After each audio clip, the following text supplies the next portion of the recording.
Je vous avais dit que nous allons voyager un petit peu en ce début d'émission, puisque c'est à Martinique que nous allons maintenant, ou plus exactement, c'est la Martinique qui vient nous voir ici en Avignon. On en parle tout de suite avec ce spectacle qui s'appelle 7 punitions.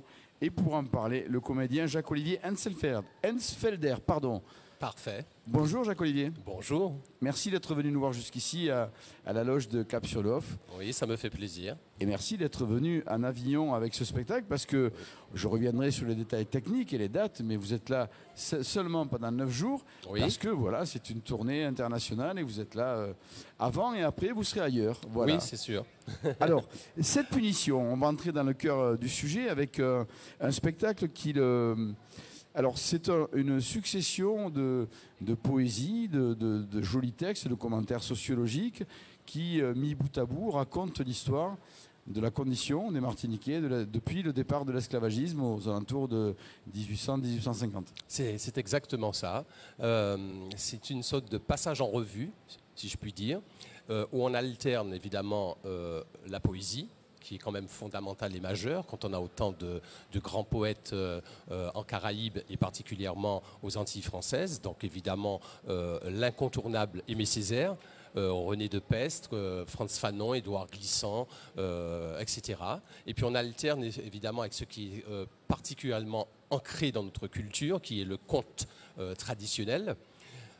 Et puis une écriture, une prose relativement contemporaine et moderne.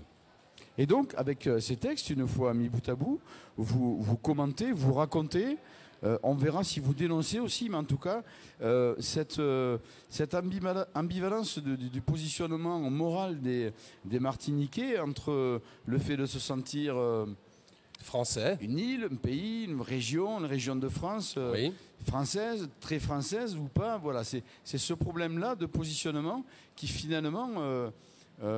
comment expliquer, grève l'identité du Martiniquais et peut-être l'empêche de se sentir bien aussi.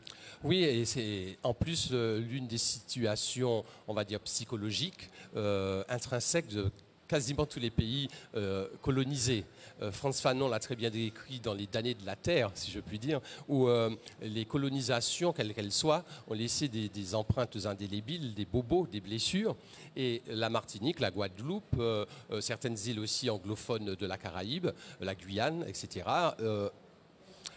sont là dans cette sorte d'ambiguïté. Alors, il y a effectivement le poids de l'histoire, oui, qui est quelque chose qu'il faut à la fois assumer, digérer, déculpabiliser. Oui, il faut une résilience, c'est sûr. Il faut une résilience par rapport à ça. Et aujourd'hui, vous considérez que ce travail-là n'est pas complètement fait et qu'il persiste un mal-être dans le positionnement des Martiniquais? Oui, c'est sûr. Je l'affirme avec souveraineté que ce passé est là, ancré de façon insidieuse.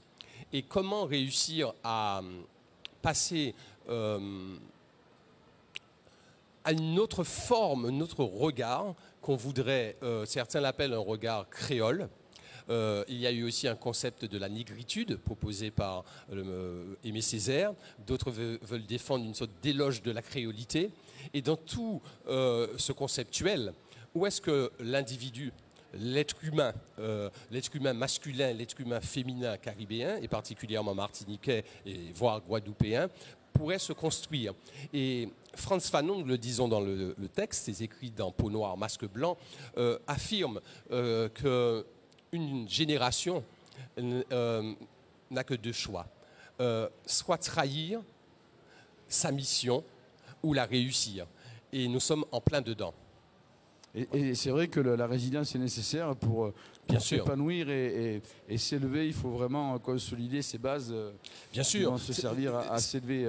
Oui, c'est sûr, c'est une question quasi politique, puisque nous savons que certains hommes politiques antillo-guyanais qui ont été ministres ou députés ont fait des propositions de réparation. Vous voyez, de l'esclavage. C'est une grande question quasi philosophique. En tout cas, dans cette punition, nous ne l'abordons pas comme ça. Ce n'est pas un auto-apitoiement. Nous sommes permis et donné la permission plutôt à le metteur en scène et toute l'équipe, et moi-même qui porte ce texte durant 1h20, de dire que nous sommes des êtres systémiques, comme le dirait Aimé Césaire. Et nous ne nous ne sommes pas là pour les démons de chacun, ni pour les anges d'aucune personne. Donc nous ne nous situons pas comme des défendeurs, comme des agitateurs publics, si je puis dire, mais d'inviter, c'est aussi le rôle du théâtre, quand il veut laisser le divertissement, voyez, et retrouver sa part sa nature d'éducation, si je puis dire, poétique aussi, de dire nous vous invitons à faire un choix qui ne serait ni le bien, ni le mal, ni le jour et ni la nuit.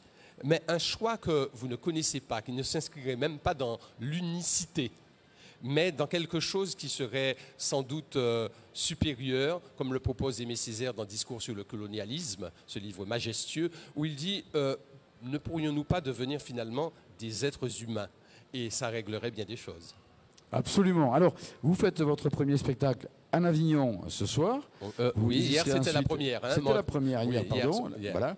Jusqu'à dimanche prochain. Oui. Quel public vous attendez? J'imagine que vous invitez tout le monde à venir voir le spectacle. Mais bien sûr. Concrètement, est-ce que c'est un public proche de la Martinique ou vraiment les gens viennent pour s'imprégner d'une part d'histoire, d'une part d'actualité Alors, il y a eu un public martiniquais qui a vu ce spectacle, puisqu'il a été créé dans le cadre du festival des petites formes de Tropicatrium, la scène nationale de Martinique.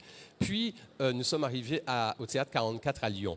Donc, durant ce cheminement, nous écoutons, quand nous sortons du théâtre, nous écoutons les spectateurs qui ont envie de boire un verre avec nous, ou nous avec eux. Et nous considérons que ce spectacle ne s'adresse aucunement à un Martiniquais ou à un Antillais qui traînerait, si je puis me permettre de parler ainsi, à Avignon.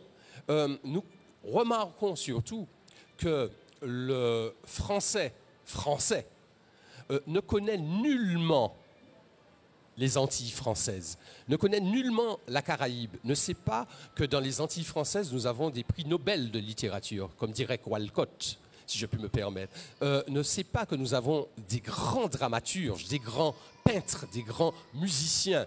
Il y a encore, et ça sans faire aucune ironie et n'étant nullement laconique, que nous avons encore un os dans le nez et que nous vivons sous une hutte.